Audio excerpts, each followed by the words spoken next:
늦은 밤 응급실의 차가운 형광등 불빛 아래 이소연은 금방이라도 무너져 내릴 것 같은 몸을 간신히 가누고 있었다. 몇 시간 전까지만 해도 따뜻한 저녁을 함께했던 어머니 오종숙 여사가 갑작스러운 뇌출혈로 쓰러져 응급수술을 받았지만 결국 차가운 죽음으로 돌아오셨다는 사실을 그녀는 아직도 현실로 받아들일 수 없었다. 귓게는 여전히 어머니의 마지막 숨소리가 맴도는 듯했고 눈앞에는 힘없이 감긴 어머니의 눈꺼풀이 어른거렸다. 의사의 담담한 사망 선고는 마치 다른 세상의 이야기처럼 아득하게만 느껴졌다. 그녀의 세상은 한순간에 빛을 잃고 칠흑 같은 어둠 속으로 추락해버린 것이었다. 서연에게 어머니는 삶의 전부나 다름없었다. 일찍 아버지를 여의고 홀로 그녀를 키워내신 어머니는 언제나 그녀에게 가장 든든한 버팀목이자 세상에서 가장 가까운 친구였다. 가난한 살림에도 불구하고 딸에게만큼은 무엇 하나 부족함 없이 해주고 싶어 평생을 억척스럽게 살아오신 어머니. 이제야 번듯한 직장을 잡아 효도 한번 제대로 해보려 했는데 어머니는 그렇게 허망하게 그녀의 곁을 떠나버렸다. 서연은 가슴을 치며 통곡했지만 이미 싸늘하게 식어버린 어머니는 아무런 대답도 없었다. 남편 강민호는 병원 연락을 받고 한달음에 달려왔다.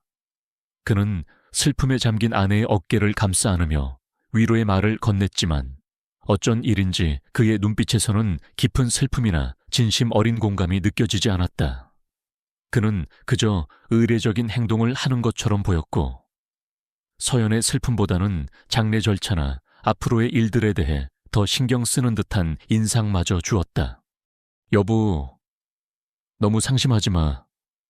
장모님도 좋은 곳으로 가셨을 거야. 일단 정신 차리고 장례 준비부터 해야지. 장례식장은 어디로 할까? 그리고 장모님 앞으로 들어놓으신 보험 같은 건 있었어. 어머니가 돌아가신 지 채 몇 시간도 지나지 않은 상황에서 남편의 입에서 나온 첫마디가 고작 보험 이야기라니.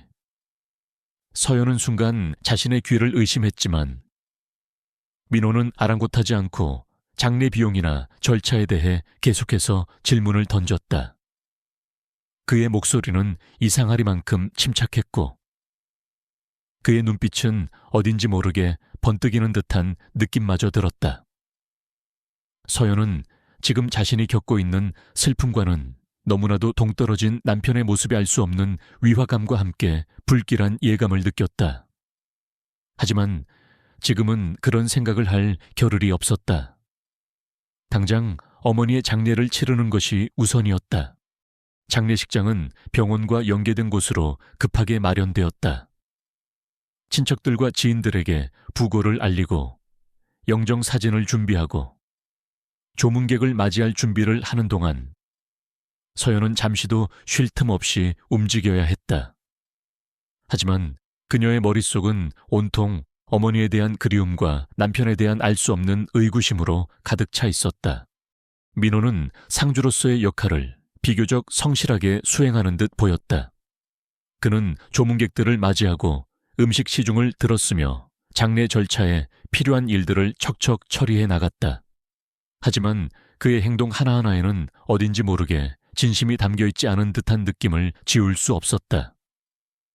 그는 슬픔에 잠겨있는 아내를 살뜰히 챙기기보다는 오히려 장례식장의 규모나 조문객들의 숫자에 더 신경을 쓰는 것처럼 보였고 틈만 나면 자신의 휴대폰을 만지작거리며 누군가와 은밀한 통화를 하거나 문자 메시지를 주고받았다. 특히 서연의 마음을 불편하게 했던 것은 민호가 유독 장모님의 유품이나 재산 문제에 대해 자주 언급한다는 점이었다.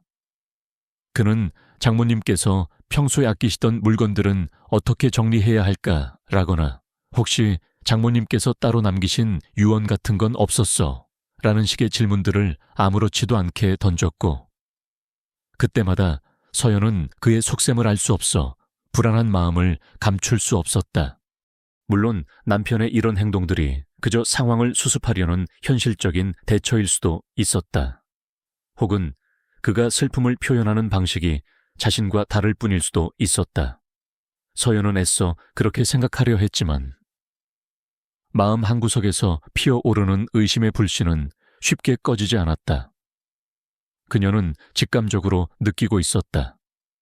지금 자신의 남편에게서 무언가 아주 잘못된 일이 벌어지고 있다는 것을, 그리고 그것이 어머니의 죽음과 무관하지 않을지도 모른다는 끔찍한 예감을. 어머니의 장례식 첫날 밤이 깊어가고 있었다. 조문객들의 발길이 뜸해진 텅 빈 접객실에 홀로 앉아 서연은 영정사진 속 어머니의 온화한 미소를 하염없이 바라보았다. 눈물이 다시 뺨을 타고 흘러내렸다. 그녀는 어머니를 지켜드리지 못했다는 죄책감과 함께 남편에 대한 알 수 없는 배신감으로 가슴이 미어지는 듯했다. 이 길고도 고통스러운 밤이 지나면 과연 어떤 진실이 그녀를 기다리고 있을까? 그녀는 두려웠지만 동시에 어떤 불길한 확신 같은 것을 느끼고 있었다. 이 모든 일의 끝에는 자신이 감당하기 힘든 거대한 슬픔과 분노가 기다리고 있을 것이라는 것을. 어머니 오정숙 여사의 장례는 슬픔과 황망함 속에서 이어졌다. 이서연은 잠시도 눈을 붙이지 못한 채 퉁퉁 부은 눈으로 조문객들을 맞이하고 밀려드는 슬픔을 간신히 억누르며 상주로서의 역할을 다하려 애썼다. 하지만 그 와중에도 남편 강민호의 행동은 그녀의 신경을 계속해서 거슬렀다.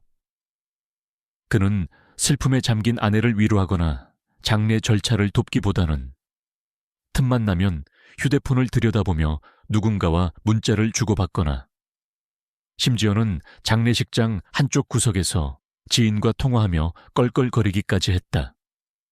그의 그런 모습은 서연의 가슴에 비수를 꽂는 듯했다. 발인이 하루 앞으로 다가온 날, 서연은 잠시 집에 들러 갈아입을 옷을 챙겨야 했다.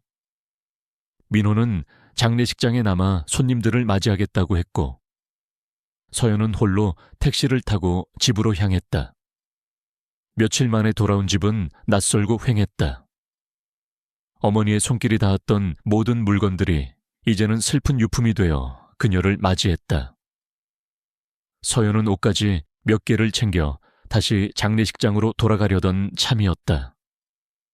그때 아파트 지하 주차장에서 그녀의 눈을 의심하게 만드는 광경이 펼쳐졌다. 주차장 한가운데 한 번도 본 적 없는 번쩍이는 검은색 외제차가 서 있었고 그 앞에서 남편 강민호가 누군가와 통화를 하며 만족스러운 듯 미소를 짓고 있었다. 장례식장에 있어야 할 그가 왜 여기에, 그것도 저런 고급차 앞에서 저렇게 웃고 있단 말인가. 서연은 순간 불길한 예감에 휩싸여 그에게 다가갔다. 여보, 당신 여기서 뭐 하는 거야? 그리고 이 차는 뭐야? 서연의 목소리에 민호는 화들짝 놀라며 전화를 끊었다. 그의 얼굴에는 당황한 기색이 역력했지만 이내 아무렇지도 않다는 듯 태연한 표정을 지으며 말했다. 아, 당신이었어. 잠깐 바람 좀 쐬러 나왔지. 이 차 어때? 멋지지 않아? 이번에 새로 뽑았어. 새로 뽑았다고 이 난리통에. 어머니가 돌아가신 지 며칠 되지도 않은 이 시점에 새 차를, 그것도 이렇게 번쩍이는 고급 외제차를 뽑았단 말인가. 서연은 어이가 없어서 말문이 막혔다. 당신 제정신이야. 지금 이 상황에 새 차라니, 그것도 이런 비싼 차를 대체 무슨 돈으로. 그 순간 서연의 머릿속을 스치는 것이 있었다. 바로 어머니의 사망보험금이었다. 어머니는 평생을 억척같이 모아 그녀 앞으로 적지 않은 액수의 생명보험을 들어놓으셨었다. 그리고 그 보험금은 바로 어제 지급되었다는 연락을 받았었다. 설마 그 돈으로 이 차 설마 엄마 보험금으로 산 거야. 서연의 목소리가 가늘게 떨렸다. 민호는 아내의 날카로운 시선을 피하며 딴청을 부리듯 대답했다. 뭐, 어차피 이제 우리 돈인데 좀 쓰면 어때 장모님도 하늘에서 보시면 사위가 좋은 차 타는 거 좋아하실걸. 그의 뻔뻔한 대답에 서연은 온몸에 피가 거꾸로 솟는 듯한 분노를 느꼈다. 어떻게 사람이 이럴 수가 있단 말인가. 아내가 슬픔 속에서 어머니의 장례를 치르고 있는 동안 남편이라는 작자는 그 어머니의 목숨값으로 이런 사치를 부렸단 말인가. 당신 정말 인간도 아니구나. 어떻게 엄마가 돌아가시자마자 그 돈으로 이런 짓을 할 수가 있어. 그 돈이 어떤 돈인데 엄마가 평생을 피땀 흘려 모아서 나한테 남겨주신 돈이란 말이야. 서연은 울부짖으며 민호의 가슴을 내리쳤지만 그는 조금도 미안한 기색 없이 오히려 짜증 섞인 표정으로 그녀의 손을 뿌리쳤다. 아, 왜 이래. 정말 사람이 죽으란 법만 있나. 산 사람은 살아야지. 그리고 당신도 이 차 타면 좋잖아. 언제까지 그 낡아빠진 국산 차만 탈 거야. 이젠 우리도 좀 누리고 살자고. 그의 입에서 나오는 말들은 하나하나가 비수가 되어 서연의 심장을 후벼 팠다. 그는 더 이상 그녀가 알던 그 사람이 아니었다. 그는 아내의 슬픔이나 장모의 죽음 따위에는 아무런 관심도 없는, 오직 자신의 욕심만을 채우려는 이기적이고도 탐욕스러운 괴물일 뿐이었다. 지난 몇 년간의 결혼 생활 동안 그녀는 대체 이 남자의 무엇을 보고 사랑했던 것일까? 모든 것이 거짓이었고 모든 것이 위선이었다는 생각에 서연은 깊은 절망감과 함께 참을 수 없는 혐오감을 느꼈다. 누려, 뭘 누려? 당신은 지금 제정신이 아니야. 이건 우리 엄마에 대한 모독이고 내 대한 배신이야. 절대로 용서 못해. 서연은 민호에게 악을 쓰듯 소리치고는 그대로 돌아서서 다시 장례식장으로 향했다. 그녀의 마음속에서는 이미 남편이라는 존재에 대한 모든 미련과 기대가 산산조각 나버렸다. 검은색 고급차는 마치 그녀의 불행을 비웃기라도 하듯 차가운 지하 주차장에서 번쩍이며 그 위용을 과시하고 있었다. 하지만 서연에게 그 차는 더 이상 부러움의 대상이 아니었다. 그것은 남편의 탐욕과 배신, 그리고 돌아가신 어머니의 슬픔을 상징하는 흉물일 뿐이었다. 장례식장으로 돌아온 서연은 아무 일도 없었다는 듯 다시 상주로서의 역할을 시작했다. 하지만 그녀의 가슴 속에는 이미 차가운 결심 하나가 자리 잡고 있었다. 이 모든 모욕과 배신에 대해 반드시 강민호에게 그 대가를 치르게 하리라고. 그리고 그 시작은 아마도 어머니의 장례가 끝난 직후가 될 것이라고. 그녀의 눈빛은 슬픔 속에서도 형형하게 빛나고 있었다. 그것은 복수를 다짐하는 자의 차갑고도 단단한 결이었다. 어머니 오정숙 여사의 장례식장은 슬픔과 애도의 물결로 가득했다. 검은 상복을 입은 이서연은 퉁퉁 부은 눈으로 연신 조문객들을 맞이하며 슬픔을 감추지 못했다. 하지만 그녀의 마음 한구석에는 남편 강민호에 대한 깊은 실망과 분노가 용암처럼 들끓고 있었다. 어머니의 목숨값으로 산 번쩍이는 외제차의 잔상이 그녀의 뇌리에서 떠나지 않았고 그의 파렴치한 행동은 그녀의 슬픔을 더욱더 깊고 처절하게 만들었다. 장례 이틀째 밤, 조문객들의 발길이 뜸해질 무렵이었다. 강민호는 사위랍시고 찾아온 자신의 친구들과 함께 접객실 한쪽 구석에 자리를 잡고 술잔을 기울이기 시작했다. 처음에는 낮은 목소리로 이야기를 나누는 듯 했지만 술이 몇 순배 돌자 그의 목소리는 점점 커졌고 행동 또한 거침없어지기 시작했다. 서연은 불안한 눈빛으로 그를 주시했지만 민호는 아랑곳하지 않고 마치 자신이 주인공이라도 된 것처럼 떠들어댔다. 야, 우리 장모님 그래도 가실 때는 아주 그냥 화끈하게 가셨어. 덕분에 내가 요즘 아주 그냥 죽여주는 차를 하나 뽑았잖아. 하하하. 민호의 목소리는 쩌렁쩌렁하게 장례식장을 울렸다. 순간 주변의 모든 소음이 멎고 모든 사람들의 시선이 그에게로 향했다. 서연은 온몸의 피가 싸늘하게 식는 것을 느꼈다. 저 인간이 지금 제정신으로 저런 말을 짓거리고 있단 말인가. 그것도 돌아가신 자신의 어머니 영정 앞에서. 솔직히 말해서 말이야. 우리 장모님 잔소리가 좀 심했어야지. 내가 아주 그냥 귀에 딱지가 앉을 지경이었다니까. 이제 좀 두 발 뻗고 편하게 살겠다 싶으니까. 속이 다 후련하네. 그는 술에 취해 혀가 꼬부라진 목소리로 계속해서 망건을 쏟아냈다.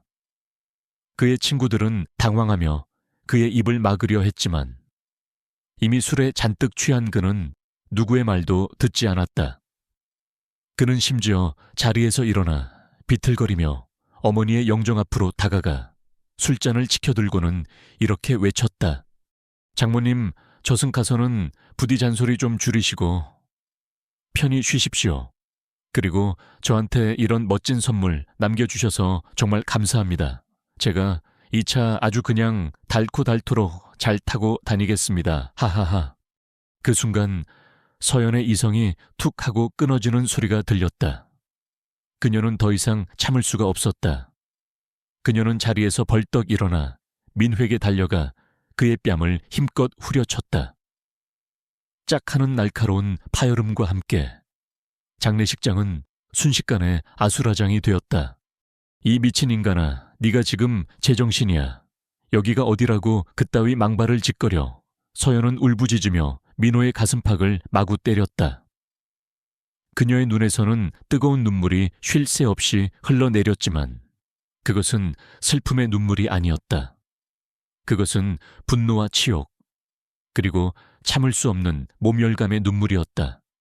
주변에 있던 친척들과 지인들이 황급히 달려와 두 사람을 떼어놓았지만 이미 상황은 걷잡을 수 없이 악화된 후였다. 민호는 술에 취해 몸을 제대로 가누지 못하면서도 서연에게 고래고래 악을 썼고 서연 역시 그에게 지지 않고 맞서 싸웠다. 장례식장은 순식간에 난장판이 되었고 돌아가신 어머니에 대한 최소한의 예의마저도 찾아볼 수 없는 아수라장이 펼쳐졌다. 서연의 오빠와 남동생은 분노를 참지 못하고 민호에게 주먹을 날리려 했지만 주변 사람들의 만류로 간신히 참아냈다. 그들은 당장이라도 저런 인간 같지도 않은 매제를 자신들의 손으로 처단하고 싶었지만 어머니의 마지막 가시는 길을 더 이상 더럽힐 수는 없다고 생각했다. 결국 민호는 그의 친구들과 친척들에 의해 억지로 장례식장 밖으로 끌려나갔다. 그가 사라진 후에도 장례식장의 분위기는 한동안 싸늘하게 얼어붙어 있었다. 서연은 그 자리에 주저앉아 한참 동안 오열했다. 어머니에 대한 죄송스러움, 그리고 저런 인간을 남편이라고 믿고 살아왔던 자기 자신에 대한 깊은 환멸감 때문이었다. 그녀는 이제 결심했다. 더 이상 강민호라는 인간과 단 하루도 함께 살 수 없다고. 그리고 반드시 그에게 이 모든 모욕과 배신에 대한 대가를 치르게 하리라고. 어머니의 영정 앞에서 그녀는 눈물을 삼키며 차갑고도 단단한 복수를 맹세했다. 그녀의 슬픔은 이제 분노를 넘어선 어떤 처절한 결의로 변해가고 있었다. 그리고 그 결의는 그녀의 남은 인생을 송두리째 바꿔놓을 만큼 강력한 것이었다. 장례식장의 밤은 그렇게 또 다른 비극의 서막을 알리며 깊어가고 있었다. 어머니 오정숙 여사의 장례식장에서 남편 강민호가 벌인 추태는 이서연의 남은 정마저 산산조각 내기에 충분했다. 슬픔과 분노, 그리고 깊은 배신감 속에서 장례를 마친 서연은 며칠 동안 넋나간 사람처럼 지냈다. 하지만 그녀는 언제까지고 그렇게 주저앉아 있을 수만은 없었다. 그녀에게는 아직 해야 할 일이 남아있었기 때문이었다. 바로 강민호라는 인간에게 그가 저지른 모든 죄의 대가를 치르게 하는 것, 그리고 돌아가신 어머니의 명예를 되찾는 것이었다. 서연은 지난 결혼 생활을 하나하나 복귀하기 시작했다. 처음에는 자상하고 유머러스했던 민호의 모습 뒤에 숨겨져 있던 이기심과 무책임함, 그리고 시댁 식구들, 특히 자신의 어머니를 향한 미묘한 무시와 냉대를 왜 진작 알아채지 못했을까. 후회와 자책감이 밀려왔지만 이제 와서 지난 일을 되돌릴 수는 없었다. 중요한 것은 앞으로 어떻게 하느냐였다. 그녀는 민호가 어머니의 사망보험금으로 고급 외제차를 샀다는 사실을 알게 되었을 때부터 이미 그와의 이혼을 결심했었다. 장례식장에서의 추태는 그 결심을 더욱 확고하게 만들었을 뿐이었다. 그는 더 이상 그녀의 남편이 아니었고 그녀의 가족이 아니었다. 그는 그저 그녀의 어머니를 모욕하고 그녀의 슬픔을 배신한 파렴치한 일 뿐이었다. 서연은 자신의 오랜 친구이자 유능한 변호사인 차유진을 찾아갔다. 유진은 서연의 충격적인 이야기를 듣고 함께 분노하며 그녀가 이 지옥 같은 상황에서 벗어날 수 있도록 모든 법적인 지원을 아끼지 않겠다고 약속했다. 서연아, 정말 말도 안 되는 일을 겪었구나. 하지만 너무 자책하지 마. 네 잘못이 아니야. 그 인간이 쓰레기인 거지. 유진은 서연의 손을 잡으며 진심으로 위로했다. 일단 이혼 소송부터 준비하자. 그리고 그 인간이 장모님 보험금으로 산 차 문제도 그냥 넘어갈 수 없어. 재산 분할 과정에서 반드시 그 책임을 묻게 만들 거야. 또 장례식장에서의 소란 행위와 고인 모독에 대해서도 법적으로 문제 삼을 수 있는지 한번 검토해보자. 유진의 침착하고도 명쾌한 조언은 서연에게 큰 힘이 되었다. 그녀는 더 이상 혼자가 아니었다. 자신을 지지하고 도와줄 든든한 아군이 있다는 사실만으로도 큰 위안이 되었다. 두 사람은 밤늦도록 머리를 맞대고 앞으로의 계획을 치밀하게 세웠다. 가장 먼저 서연은 민호와의 모든 대화를 녹음하고 그가 보낸 문자 메시지나 SNS 기록들을 빠짐없이 수집하기 시작했다. 그의 비상식적인 행동과 발언들을 증거로 남겨두기 위해서였다. 또한 장례식장에서 그의 추태를 목격했던 친척들과 지인들의 증언도 확보하려 애썼다.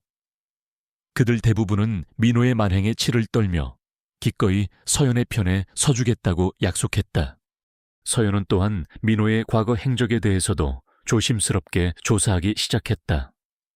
그가 회사에서 어떤 평판을 받고 있는지, 혹시 다른 채무관계나 숨겨둔 여자는 없는지 등등 그 과정에서 그녀는 민호가 생각보다 훨씬 더 문란하고 무책임한 생활을 해왔다는 사실들을 알게 되었고 그에 대한 일말의 연민마저도 사라져버렸다. 그는 구제불능의 인간이었고 그런 그를 선택했던 자신의 어리석음을 통감할 뿐이었다. 며칠 뒤 서연은 민호에게 정식으로 이혼 소장을 보냈다.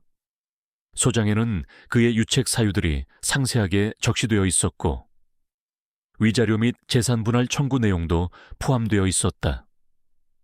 민호는 예상대로 소장을 받고 길길이 날뛰며 서연에게 전화를 걸어 협박과 회유를 반복했지만 서연은 더 이상 그의 말에 흔들리지 않았다. 강민호 씨, 이제 당신이랑 더 이상 할 말 없어요. 모든 건 법정에서 가려질 겁니다. 당신이 저지른 짓에 대한 대가, 톡톡히 치르게 될 테니 각오하는 게 좋을 거예요. 서연은 차갑게 말하고 전화를 끊어버렸다. 그녀의 목소리에는 어떤 미련이나 동요도 없었다. 오직 차가운 분노와 단호한 결의만이 담겨있을 뿐이었다. 그녀는 이제 더 이상 슬픔에 잠겨 눈물만 흘리던 과거의 이서연이 아니었다. 그녀는 사랑하는 어머니를 잃은 슬픔을 가슴 깊이 묻고 그 슬픔을 분노로 승화시켜 자신을 배신하고 어머니를 모욕한 자에게 처절한 복수를 다짐하는 강인한 여전사로 거듭나고 있었다. 그녀의 싸움은 이제 막 시작되었고 그 끝은 분명 강민호라는 인간의 처참한 몰락이 될 것이라고 그녀는 굳게 믿고 있었다. 그녀의 눈빛은 복수의 화신처럼 차갑게 빛나고 있었다. 그녀는 결코 물러서거나 포기하지 않을 터였다. 이서연이 보낸 이혼 소장을 받아든 강민호의 첫 반응은 예상대로 격렬한 분노와 부정이었다. 그는 곧바로 서연에게 전화를 걸어 고래고래 소리를 지르며 협박과 회유를 반복했다. 이서연, 네가 지금 제정신이야. 어떻게 나한테 이럴 수가 있어. 당장 소송 취하하지 않으면 나도 가만히 있지 않을 거야. 네가 원하는 게 뭔데? 돈 그래. 돈이라면 얼마든지 줄 테니까 제발 이런 미친 짓 좀 그만둬. 하지만 서연은 더 이상 그의 협박에 흔들리지 않았다.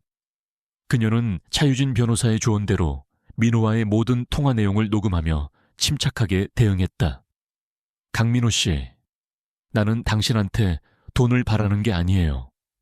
내가 원하는 건 당신이 저지른 모든 잘못에 대한 정당한 대가를 치르는 것, 그리고 돌아가신 우리 엄마의 명예를 되찾는 것뿐이에요. 더 이상 할 말 없으니 모든 건 법정에서 이야기하도록 하죠. 서연의 단호한 태도에 민호는 더욱더 길길이 날뛰었다. 그는 자신의 변호사를 선임하여 서연을 상대로 맞소송을 준비하는 한편 주변 사람들에게 서연에 대한 온갖 악의적인 소문을 퍼뜨리기 시작했다. 서연이 평소 사치가 심했고 남편을 무시했으며 심지어는 정신적으로 문제가 있다는 식의 입에 담기도 힘든 거짓말들이었다. 그는 어떻게든 서연을 파렴치한 여자로 만들어 이혼의 책임을 그녀에게 떠넘기려 했던 것이다. 그의 이런 비열한 행동은 서연의 분노를 더욱더 키웠지만 그녀는 흔들리지 않고 유진과 함께 차분하게 법정 싸움을 준비해 나갔다. 유진은 민호 측에서 제기할 수 있는 모든 반론과 주장을 예상하고 그에 대한 철저한 반박 논리와 증거들을 준비했다. 서연이 그동안 모아온 민호의 부적절한 언행에 대한 녹취록, 문자 메시지, 그리고 장례식장에서 그의 추태를 목격했던 친척들과 지인들의 진술서들은 그의 유책 사유를 입증하는데 더할 나위 없이 강력한 증거가 될 터였다. 특히 어머니의 사망보험금으로 고급 외제차를 구입한 사실은 민호의 탐욕과 파렴치함을 단적으로 보여주는 증거였다. 서연은 유진과 함께 해당 차량의 구입 계약서와 보험금 지급 내역 등을 확보하여 민호가 장모의 죽음을 애도하기는커녕 오히려 그것을 자신의 사리사욕을 채우는데 이용했다는 사실을 명백히 밝힐 준비를 마쳤다. 법원의 조정 기일이 잡혔지만 예상대로 양측의 입장 차이만 확인한 채 결렬되고 말았다. 민호는 여전히 자신의 잘못을 인정하지 않았고 오히려 서연에게 모든 책임을 떠넘기려 했다. 그는 조정위원들 앞에서 눈물을 글썽이며 자신이 얼마나 헌신적인 남편이었는지 그리고 서연이 얼마나 자신을 힘들게 했는지를 하소연했지만 그의 가식적인 연기는 더 이상 누구에게도 통하지 않았다. 서연 측에서 제시한 명확한 증거들 앞에서 그의 모든 변명은 힘을 잃었고 조정위원들 역시 그의 뻔뻔함에 혀를 내두를 정도였다. 조정이 결렬되자 본격적인 재판이 시작되었다. 재판 과정은 서연에게 또 다른 고통의 연속이었다. 민호 측 변호사는 어떻게든 서연을 흠집내려 애썼고 그녀의 사생활과 관련된 민감한 질문들을 던지며 그녀를 괴롭혔다. 하지만 서연은 유진의 도움으로 끝까지 평정심을 잃지 않고 당당하게 맞섰다. 그녀는 자신이 겪었던 모든 고통과 슬픔, 그리고 남편의 배신과 기만에 대해 솔직하고 담담하게 증언했다. 그녀의 진심 어린 호소는 방청석에 앉아있던 사람들은 물론이고 재판부의 마음까지도 움직이는 듯했다. 반면 민호는 재판 과정 내내 불안하고 초조한 모습을 감추지 못했다. 그는 자신에게 불리한 증거들이 나올 때마다 안절부절 못했고 변호사의 질문에는 횡설수설하며 제대로 답변하지 못했다. 그의 모든 거짓말과 위선이 법정에서 하나둘씩 벗겨져 나갈수록 그는 점점 더 궁지에 몰리고 있었다. 서연은 이 싸움이 결코 쉽지 않다는 것을 알고 있었다. 하지만 그녀는 포기할 수 없었다. 이것은 단순히 이혼 소송을 넘어선 한 인간의 존엄성과 돌아가신 어머니의 명예를 지키기 위한 싸움이었기 때문이었다. 그녀는 반드시 이 싸움에서 승리하여 강민호라는 인간에게 그가 저지른 모든 죄의 대가를 치르게 하고 세상의 정의가 살아있음을 증명해 보이고 싶었다. 시간이 흐를수록 재판은 서연에게 유리한 방향으로 흘러가고 있었다. 그녀가 제시한 증거들은 너무나도 명백했고 민호 측의 반박은 설득력을 잃어가고 있었다. 이제 마지막 판결만이 남아 있었다. 서연은 초조한 마음으로 판결을 기다리면서도 마음 한구석에서는 어떤 확신 같은 것을 느끼고 있었다. 진실은 결코 거짓을 이길 수 없다는, 그리고 정의는 반드시 승리한다는 그 변하지 않는 믿음이었다. 그녀의 길고도 험난했던 싸움은 이제 곧 그 대단원의 막을 내릴 준비를 하고 있었다. 길고도 지루했던 법정 다툼 끝에 마침내 심판의 날이 밝았다. 법정 안은 무거운 침묵만이 감돌았고 이서연은 떨리는 가슴을 애써 진정시키며 판사의 입이 열리기를 기다렸다. 강민호는 초조한 기색을 감추지 못한 채 연신 마른 침을 삼키고 있었다. 잠시 후 판사가 엄숙한 목소리로 판결문을 읽어 내려가기 시작했다. 결과는 서연의 완전한 승리였다. 법원은 강민호의 유책 사유를 모두 인정하여 이혼을 판결했고 위자료 및 재산 분할에 있어서도 서연에게 유리한 결정을 내렸다. 특히 장모의 사망 보험금으로 구입한 고급 외제차에 대해서는 그 가액에 상응하는 금액을 서연에게 지급하라는 명령이 떨어졌다. 또한 장례식장에서 고인을 모독한 행위에 대해서도 민법상 불법 행위로 인정되어 추가적인 위자료 지급 판결이 내려졌다. 판결이 내려지는 순간 서연은 자신도 모르게 두 눈을 질끈 감았다. 지난 몇 달간의 고통과 설움이 한꺼번에 밀려오는 듯했지만 동시에 가슴 한구석에서는 어떤 해방감 같은 것이 느껴졌다. 이제 정말 모든 것이 끝났다는, 그리고 어머니의 명예를 조금이나마 되찾았다는 안도감이었다. 반면 강민호는 판결 내용을 듣고 그 자리에 주저앉아 망연자실한 표정을 지었다. 그의 얼굴에는 패배감과 함께 자신의 어리석었던 행동에 대한 뒤늦은 후회 같은 것이 스쳐 지나가는 듯 했지만 이미 모든 것은 돌이킬 수 없는 상황이었다. 법원의 판결은 단순한 법적 효력을 넘어 강민호의 파렴치한 행동에 대한 사회적인 심판과도 같았다. 그의 추악한 민낯은 재판 과정을 통해 주변 사람들에게 알려졌고 한때 그를 따르던 친구들이나 동료들마저 이제는 그를 경멸의 눈초리로 바라보았다. 그가 그토록 자랑스러워했던 고급 외제차는 이제 그의 탐욕과 배신을 상징하는 흉물이 되었고 그는 그 차를 처분하여 서연에게 위자료를 지급해야 하는 처지가 되었다. 그의 가정 역시 완전히 파탄나고 말았다. 그의 부모는 아들의 어처구니 없는 행동에 고개를 들지 못했고 친척들 사이에서도 그는 골칫덩어리이자 수치스러운 존재로 낙인 찍혔다. 그는 모든 것을 잃었다. 아내, 재산, 명예, 그리고 가족들로부터의 신뢰까지. 그가 그토록 집착했던 돈과 물질적인 풍요는 결국 그에게 아무런 행복도 가져다 주지 못했고 오히려 그를 파멸로 이끄는 독이 되었을 뿐이었다. 서연은 강민호의 몰락을 지켜보면서 어떤 통쾌함보다는 깊은 허무함을 느꼈다. 그녀가 원했던 것은 이런 식의 복수가 아니었다. 그녀는 단지 돌아가신 어머니의 명예를 지키고 자신을 기만했던 남편으로부터 벗어나고 싶었을 뿐이었다. 하지만 결과적으로 그녀의 싸움은 한 인간의 삶을 송두리째 파괴해버린 셈이 되었다. 물론 그 모든 것은 강민호 자신이 자초한 일이었지만 서연의 마음 한구석에는 여전히 씁쓸함이 남아있었다.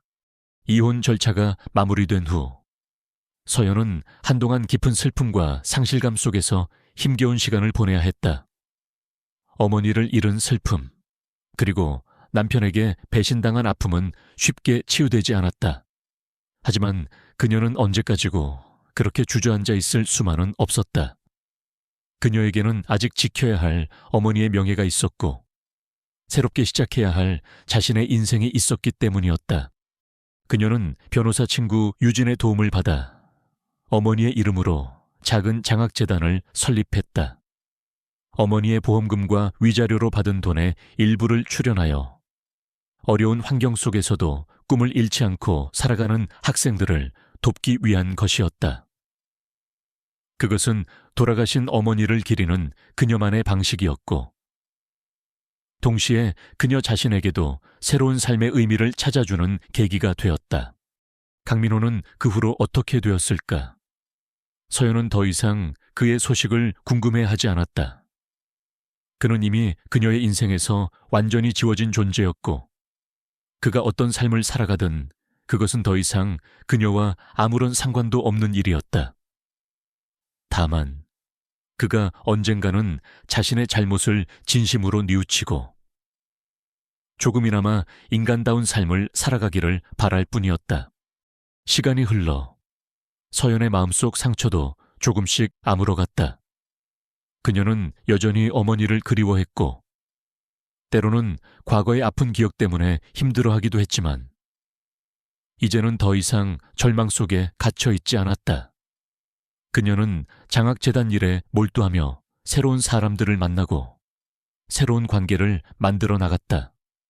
그녀의 얼굴에는 다시금 희미한 미소가 피어나기 시작했고 그 미소 속에는 과거의 아픔을 이겨낸 자만이 가질 수 있는 깊이와 성숙함이 담겨 있었다.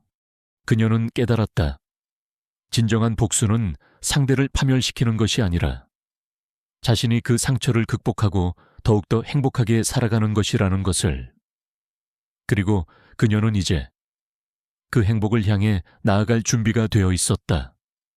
비록 그 길이 외롭고 험난할지라도 그녀는 용기를 내어 한 걸음 한 걸음 나아갈 터였다. 그녀의 눈앞에는 아직 펼쳐지지 않은 새로운 미래가 기다리고 있었으니까. 시간은 강물처럼 흘러 이서연의 삶에도 많은 변화를 가져왔다. 강민호와의 지긋지긋했던 이혼 소송이 마무리된 지도 어느덧 3년이라는 세월이 흘렀다. 그녀는 더 이상 과거의 아픔에 얽매여 눈물 짓지 않았다. 대신 돌아가신 어머니 오정숙 여사의 이름을 딴 장학재단을 설립하여 어머니가 평생을 바쳐 이루고자 했던 나눔과 사랑의 정신을 이어가는데 온 힘을 쏟고 있었다. 오정숙 장학재단은 어려운 환경 속에서도 꿈을 잃지 않고 학업에 정진하는 학생들을 지원하는 것을 목표로 했다.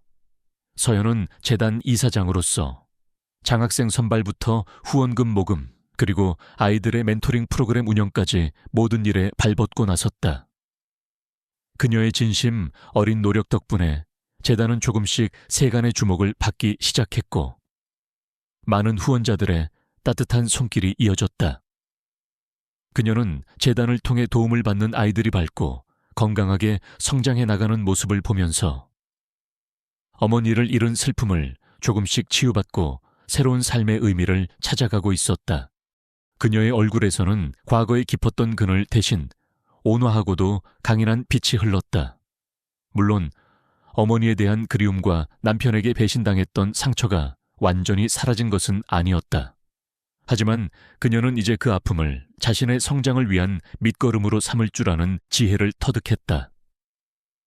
그녀는 주말이면 봉사활동을 하거나 자신과 비슷한 아픔을 가진 사람들과 함께 이야기를 나누며 서로에게 위로와 용기를 건네기도 했다. 가끔 전 남편 강민호의 소식이 간간히 들려오기도 했다. 그는 이혼 후 모든 것을 잃고 폐인처럼 살아가고 있다고 했다. 한때 그토록 자랑스러워했던 고급 외제차는 빚잔치에 넘어가 버렸고 그를 따르던 친구들과 지인들마저 모두 등을 돌렸다고 했다. 그의 부모 역시 아들의 망나니 같은 행동과 집안의 몰락에 충격을 받아 건강이 악화되었다는 소식도 들려왔다. 서연은 그 소식을 전해 들을 때마다 마음 한구석이 아팠지만 더 이상 그에 대한 어떤 연민이나 분노도 느끼지 않았다. 그는 이미 그녀의 인생에서 완전히 지워진 존재였고 그가 어떤 삶을 살든 그것은 그가 스스로 선택한 결과일 뿐이었다. 서연에게는 이제 새로운 인연들도 생겨났다. 재단 일을 통해 알게 된 사람들, 봉사활동을 함께하는 동료들, 그리고 그녀의 진심을 알아보고 다가와주는 좋은 친구들이었다. 그 중에는 그녀에게 조심스럽게 호감을 표현하는 사람도 있었지만 서연은 아직 새로운 사랑을 시작할 준비가 되어 있지 않았다. 하지만 그녀는 더 이상 사랑을 두려워하거나 사람을 믿지 못하는 과거의 자신으로 돌아가지는 않을 터였다. 언젠가 마음의 준비가 되면 그녀 역시 새로운 사랑을 시작할 수 있으리라는 작은 희망을 품고 있었다. 어느덧 따스한 봄날이 찾아왔다. 서연은 장학재단에서 지원하는 한 학생의 졸업식에 참석하기 위해 작은 꽃다발을 들고 교정을 찾았다.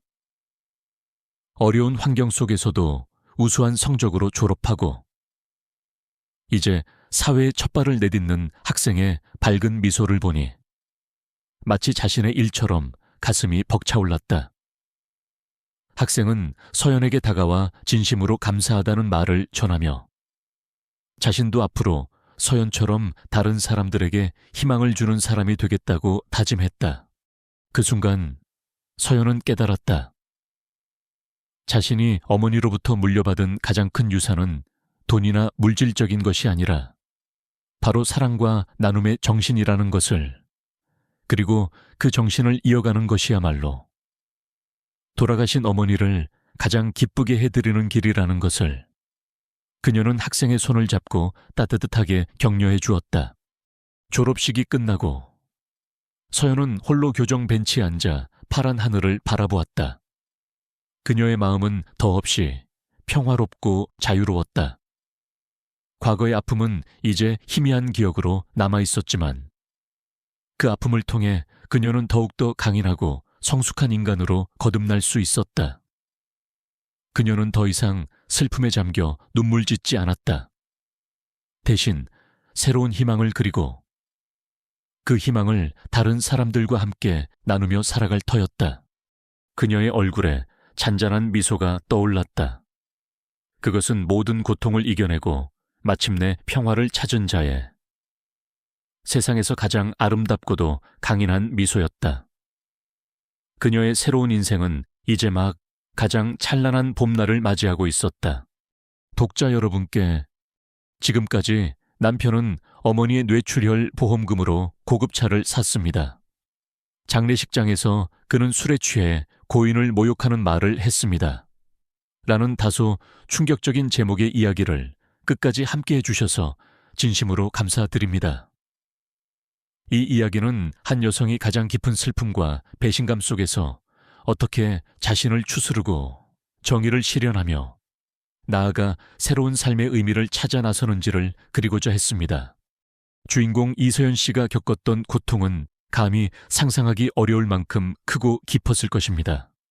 하지만 그녀는 절망 속에서 주저앉기보다는 돌아가신 어머니의 명예를 지키고 자신을 기만한 자에게 합당한 대가를 치르게 하는 길을 선택했습니다. 그리고 그 과정에서 얻은 아픔을 더 큰 사랑과 나눔으로 승화시키는 성숙함을 보여주었습니다. 어쩌면 우리 삶 속에서도 크고 작은 배신과 상실의 순간들이 찾아올지 모릅니다. 하지만 중요한 것은 그 아픔에 굴복하지 않고 자신만의 방식으로 그것을 극복하며 더욱더 강인한 존재로 거듭나는 것이라고 생각합니다. 이서연 씨의 이야기가 독자 여러분께 작은 위로와 함께 어떤 시련 속에서도 희망을 잃지 않고 앞으로 나아갈 수 있는 용기를 드릴 수 있었기를 바랍니다. 이 세상 모든 이서연 씨들에게, 그리고 각자의 삶 속에서 꿋꿋하게 자신만의 이야기를 써 내려가고 있는 모든 분들께 진심 어린 응원을 보냅니다. 부족한 글 끝까지 함께 해주신 독자 여러분께 다시 한번 깊은 감사의 말씀을 전하며 늘 건강하시고 마음속에 평화와 희망이 가득하시기를 기원합니다. 감사합니다.